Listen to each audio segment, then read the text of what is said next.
policies that directly impacts on people's take home when it comes to money.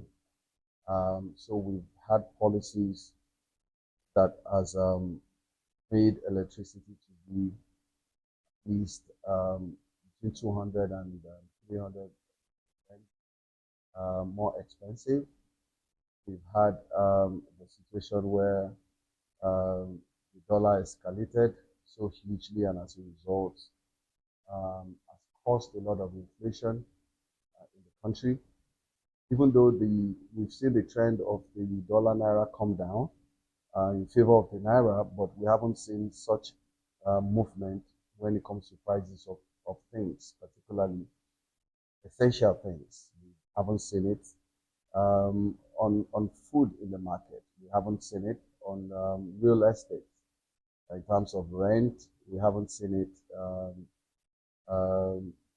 in so many ways. Also, it has to be mentioned the energy cost when it comes to petrol in this regime and diesel cost in this regime. So I'll put it this way, there's a lot of disruption, which on the part of the government has been intentional. There are intentional disruptions with a mind to reset the economy of the nation. And their proposal is the people will have to bear the pain if there is going to be a gain. The funny thing about that for me is that this is not the first time Nigerians have been told that we should bear the pains if we want to have the gain. I think the very last government, the past government, also came out with that mantra and said the same thing, that we had to bear the pain to get the gain. But unfortunately, we didn't see the gain. Here is another government that is taking us through a more severe path of pain, so to speak. And I think Nigerians have received it well. This is the only climate where this can happen. That amount of disruptions will happen, and the society will not be disrupted. So kudos to the citizens of Nigeria. It basically also means that the people believe that there is a gain at the end of it. For me, I think while the government is clear about this path, for sustainability of the realization of their vision, I think they need to make it plain for every Nigerian to be able to understand the path they are taking. What do I mean by that? Habakkuk chapter 2 says, write the vision, make it plain, so that he who reads it might run with it. We want to understand in plain terms what has made the naira to be stronger in the last few weeks. As our production in terms of our export has it increased? What has made the naira to be stronger than the dollar? If we don't understand what it is, we cannot sustain it. We need to understand clearly. What we know for a fact is the CBN basically said they are going to undercut the price, of the dollar to BDC. And then there is panic sale of those who have the dollars, and then there is a panic sale. Panic sale cannot continue forever. Panic sale cannot continue, cannot determine the price for a year, for example. We want to be sure that this strength that the naira has is sustainable. What is it? What is the factor that has made CBN, who said one day we are going to benchmark our price against the parallel market, which obviously is one of the reasons why the dollar price escalated to start with. The moment the CBN said, they woke up one day and said, look, we are going to match our price with the parallel market, and parallel market will not stay the same alongside CBN. So parallel market started to escalate. And then when they saw that that was getting out of hand, from my own perspective, they undercut. And then they said, we're going to sell to BDC at 1251. Of course, everybody who has it over here began to think, hey, something's going to happen. And that's what I meant by the panic sale. Beyond that narration, can the government make it plain? What is it that has made the Naira to be stronger? So that we may be able to understand that this is going to be sustainable going forward. And by that, it will give the investors the confidence of still keeping their money in our economy and also bringing in money into our economy, knowing that there is going to be a reliable stability. So what has changed in the last few weeks that has made Naira to be that strong within a short period of time is our export now much more than what we import. What has changed? We want to know. Write the vision, make it plain, so that whoever reads it will be able to run with it. So with this degree of pain that we all have to go through, there has to be dividend. There has to be dividend for the people. We need to know, is this dividend coming in 4 years? Is it planned to come in 8 years? Because if it's coming in 4 years, if the plan says it's 4 years, then we know that we have a government that is still there for that period of time, and there can be sustainability of that vision. But if it's 8 years, then it's down to whoever, becomes the president thereafter, because the nation is going to go into electioneering to choose again. So if it's the same person that remains the president, well, yes, the plan can still go ahead. So we want to know, this plan, is it a 16-year plan? This plan, before we see it again, is it a 20-year plan? What's the guarantee that this is going to be sustainable? That is in terms of the responsibility of the government down to the citizen for us to understand what they're doing. But for us, the citizens, we are in it. We have to adapt. We have to take some measures so that particularly the standard of living will not drop. For somebody who is an employee, it's not likely that your employer, I know your employer might have given you some palliative, but it's not likely that your employer will match the rate of inflation with your salary increment. It's difficult under the terrain. So everyone will have to find a way to increase their own earning power, which in turn will increase over time the GDP of the nation as a whole. So all of us must have to be more productive. Exodus chapter 3, verse 3, Moses seeing the bush that was on fire, but not burning. He says, I will stop and I will turn to see this great sight. Why this bush is burning, but is not consumed. We all have to wait and assess where we are, particularly in terms of our finances, in terms of our level of productivity. Why do we have what we have, but it's yet not enough for what we want to do? Because if school fees has gone up,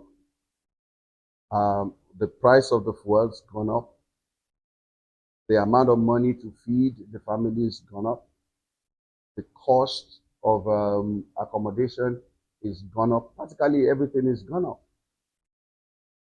And you're working, and then you're earning salary of some sort.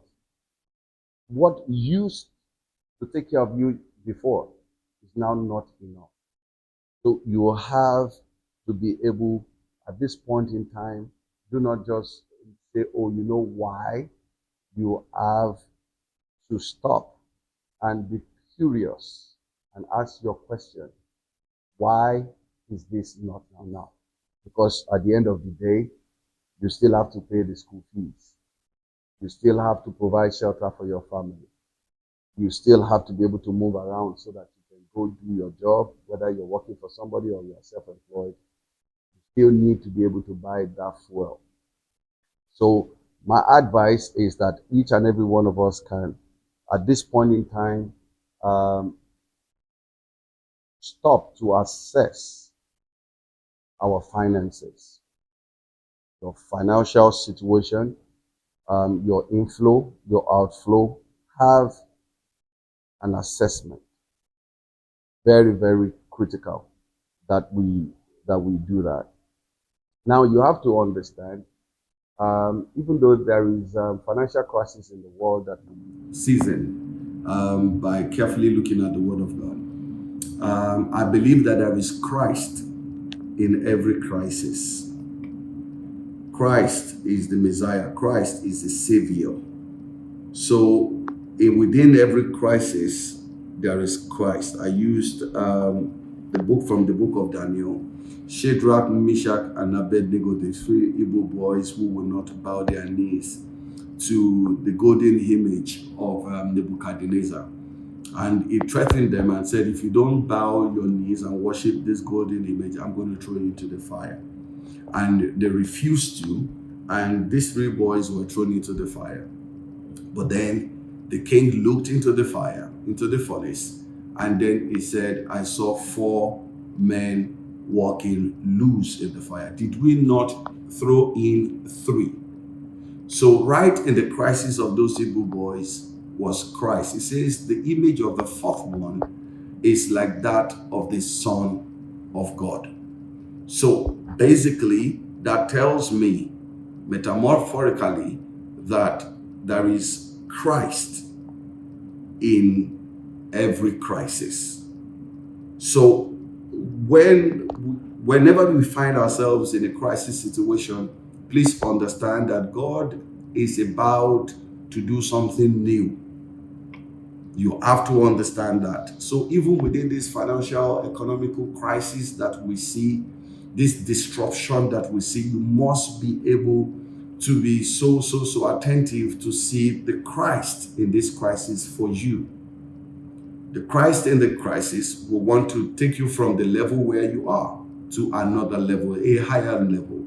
He wants to take you from your comfort zone into your destiny zone. He wants to take you from a good place to a better place. He wants to take you from your current place to a higher place. You have to understand that in famine, Abraham was blessed. In famine, Isaac was blessed. In famine, the entrepreneurship skills of Jacob came out. He was working for Laban, and Laban will not increase his salary. And despite the fact that all the stuff that he had to pay for, he kept on having, he married on the same salary, he married the first wife on the same salary, he married the second wife on the same salary, he had children. And his employer would not even increase his salary. And because of that crisis, the Christ in his crisis met with him in a dream and opened up his entrepreneurship skills. And then he started to have what I call one leg in, one leg out. While he was working for Laban, his boss, his uncle, he was also doing his own business on the side. Until one day, he realized that the capacity of his business was even much greater than the salary he was earning. And he decided to step out of Laban's business to go and run his own business. So in crisis, we see the entrepreneurship of Jacob come out. Of course, in crisis in Egypt, we also see how a prisoner, Joseph, had the opportunity and the privilege to become the prime minister. Not only that, the Bible says that the money of the world was in his hands, and he took it into Pharaoh's house. Basically, he made Pharaoh rich, even in famine. So there is something, you have to understand that there is something within this season that can take you up rather than take you back. Don't allow this crisis to set you back, but rather let it help you to launch you forward into the purpose that God has for you and your family. This is not a time to give up. This is not a time to give it. This is not even a time to begin to blame or blame the government or blame a political party. This is a time for you to stop, assess your own financial standing, and for you to understand that something good can come out of this. Once you get to that point, another level, another step I'd like you to take is for you to realize that you have to be flexible. You have to be flexible. You may not be opportune to have new opportunities. You may not be opportune to have another job or to have a new job that can pay you better. But you have to understand that what you have right now, that could be a better way for you to do what you are doing. The same thing you are doing. Can you do it in such a way that you are able to do it faster? Can you do it in such a way that you are able to do it in such a way that you have better quality? Can you do it with another method or another approach that will increase the quantity? God said in Genesis chapter 1 verse 28, he said, he blessed man and said, be fruitful and multiply. Are you able to take the fruit, your product? Are you able to find a way for you to take that product and multiply it? The number of people that you solve problems for will determine the amount of reward or pay that you're going to get. Solve problem for one person pays you. You solve problem for 100 people, 100 people pays you. So how are you able to take what you have and think about doing it in such a way that it's faster, quicker, that it will appeal to people to want to patronize you. It will appeal to people to want you to come and consult for them. It will appeal to people to want to pay you for it. How can you increase your own personal IGR, if I may say so, because the government is after IGR everywhere. So how do you improve your own IGR as well? So there's always a way. There's always a better way. Back in the days, our forefathers used to trek. That was the means of transportation.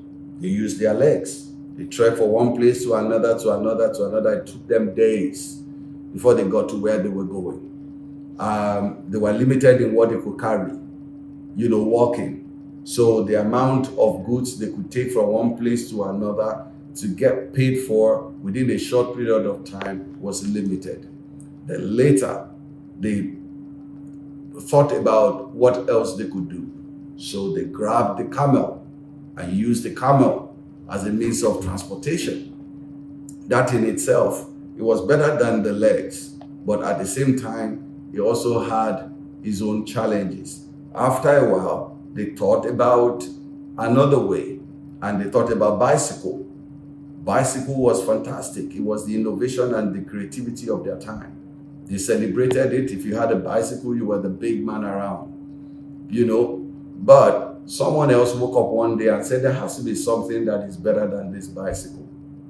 It's still taking a lot of energy for you to be able to ride the bicycle a long distance and what have you. It still had this limitation on what it could carry. And somebody talked about motorcycle. Somebody then thought about a vehicle.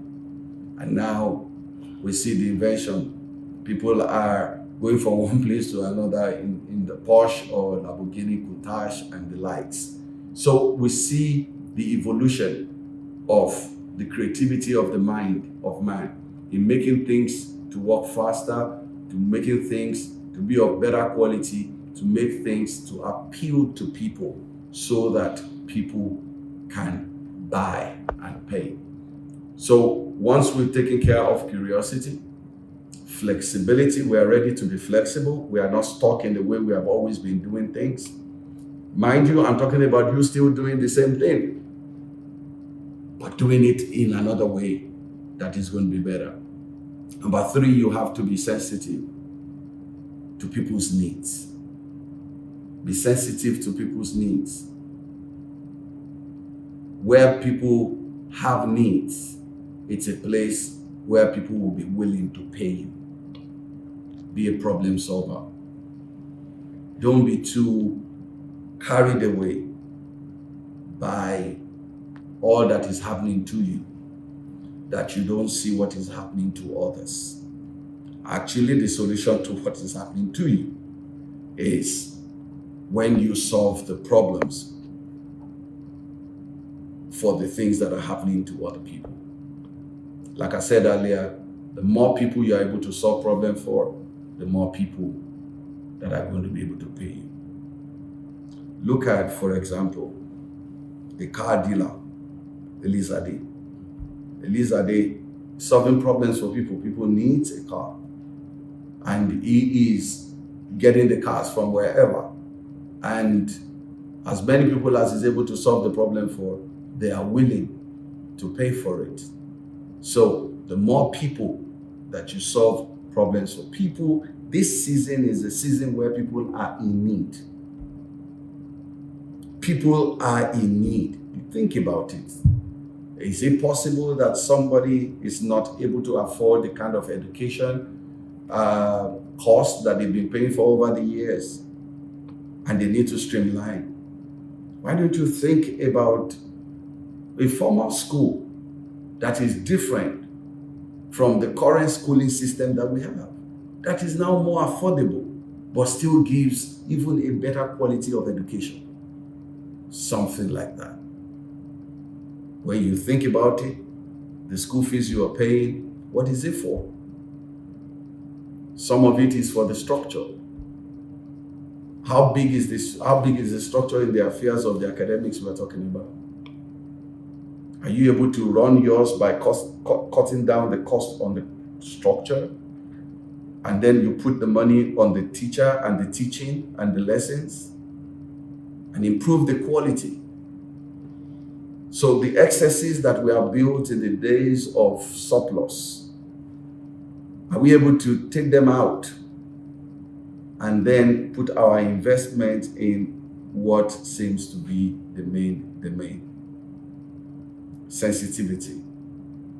Can we move our ears close to the heart of people and see where it hurts, and then see whether we're able to bring the solution that they will be willing to pay for? That way you increase your IGR while you are solving problem. The beauty of that is also that way we are improving the society that we live in. We are improving our country. One of the things that gets me so hungry in my spirit is when I see young people standing at the roadside and hailing and praising people inside cars, just wanting to get them to give them money. I'm not a callous person. I'm also a generous person. It's not about giving them money. But at the end of the day, I say to myself, these young people have earned money today, but they have not contributed anything to the GDP of the country today. They have not contributed anything to the society they live in. Because if you make money by just praising somebody, or just standing by the roadside, or standing by somebody's gate, or hailing one rich man, and that is your way of a livelihood, yes, you will eat, you will use the money to have some sort of accommodation, but the sad part of it is that you have not contributed to the society in any way. And if you live like that for a year, for 10 years, for 50 years, that is such a waste. Even though you are able to clothe yourself, you are able to feed, you are able to do all of that.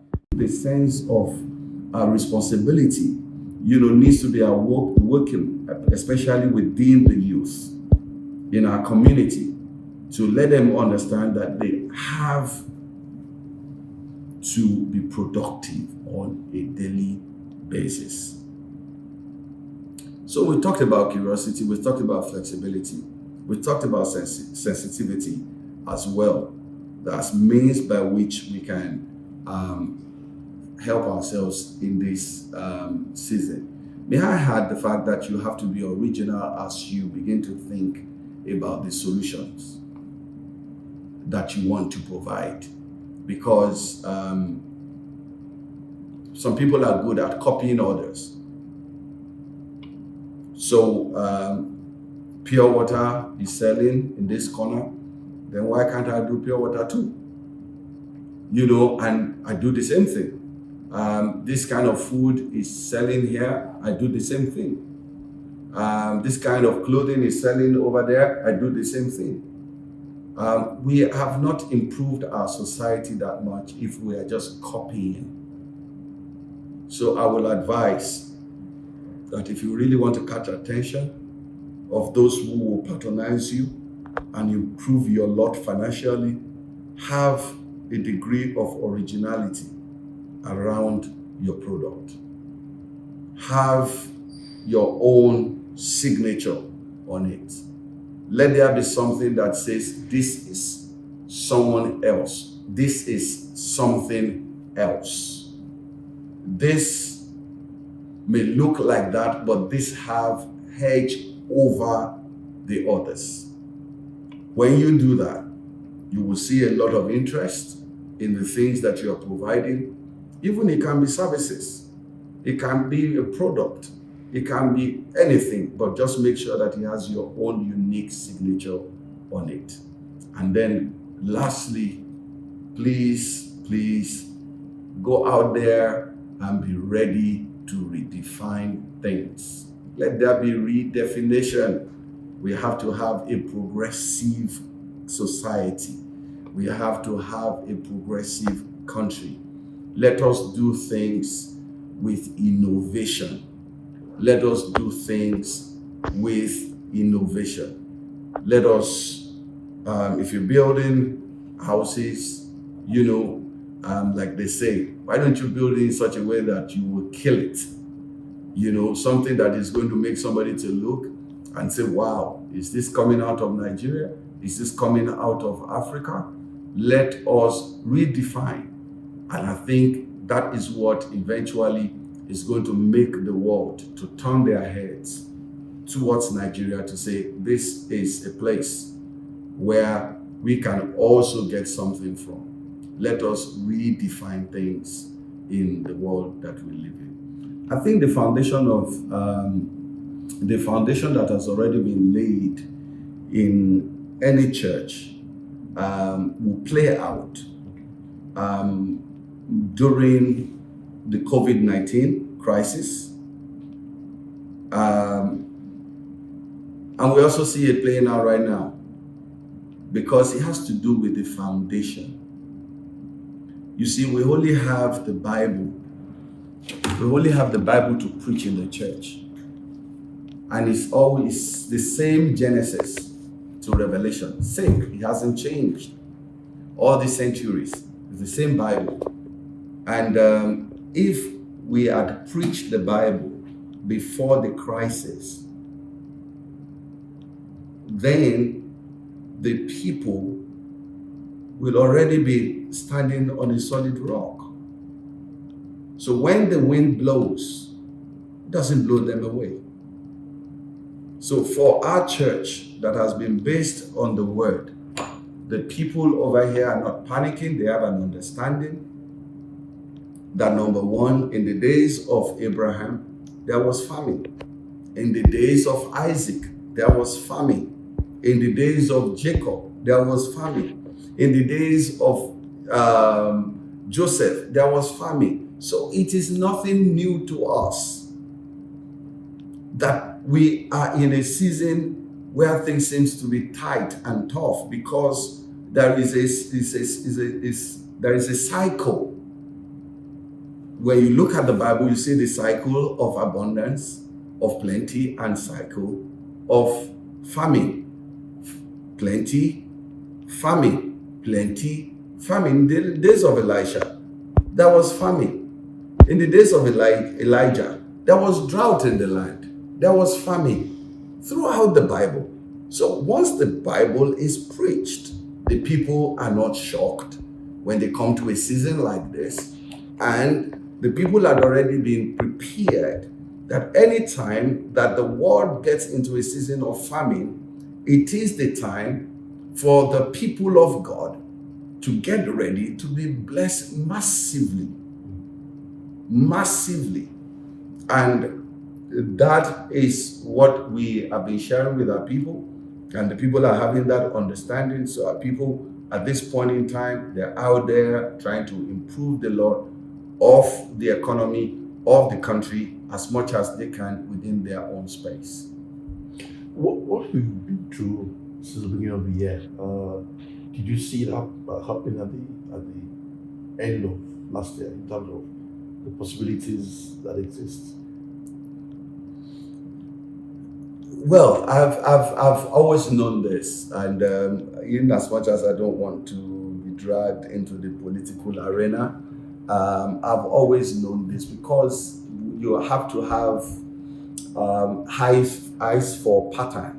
When you have eyes for pattern, then you can actually predict, of course, with the help of the Holy Spirit, how things are going to turn out. So, for me to be specific on this, so we have a president who had become the governor before in Lagos State, and he's part of the political party, which I believe has a pattern. So, as the leader of the political party, as a governor in this state, he was the one that actually started an aggressive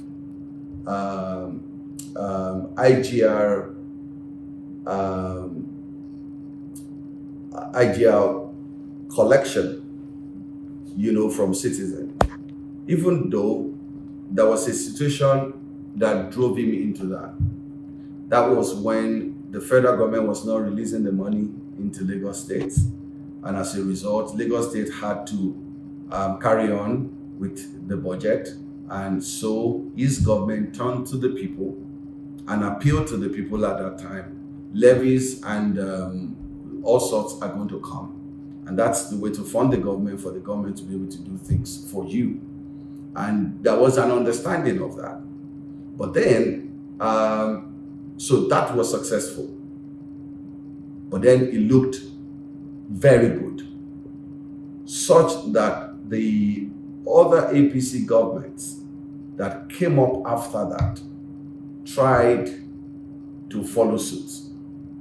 I'll use Osun State, my state, for example. The moment APC took over in my state, the same month, levies and charges went up. And I would say, while we saw what Lagos State did with the money that they collected from the people, it's hard for me to see what that APC government did the money they collected from people in my state, in Osun State. So, having seen that pattern, I'm so much expected that when APC took over at the federal, and that was the drive of that APC government as well. That was the first time that we saw that sharp increment in the devaluation of Naira, so to speak, and all other things that happened. So with the current president, who was the governor of Lagos State, I'm not surprised that he's turning to people to fund the government. I'm not surprised. That is the way that he used in Lagos, that worked in Lagos. And so, to answer your question, I saw it coming, and I'm not surprised. And I believe that I've always warned the church that is something that is going to happen when he gets there. So we have to be prepared.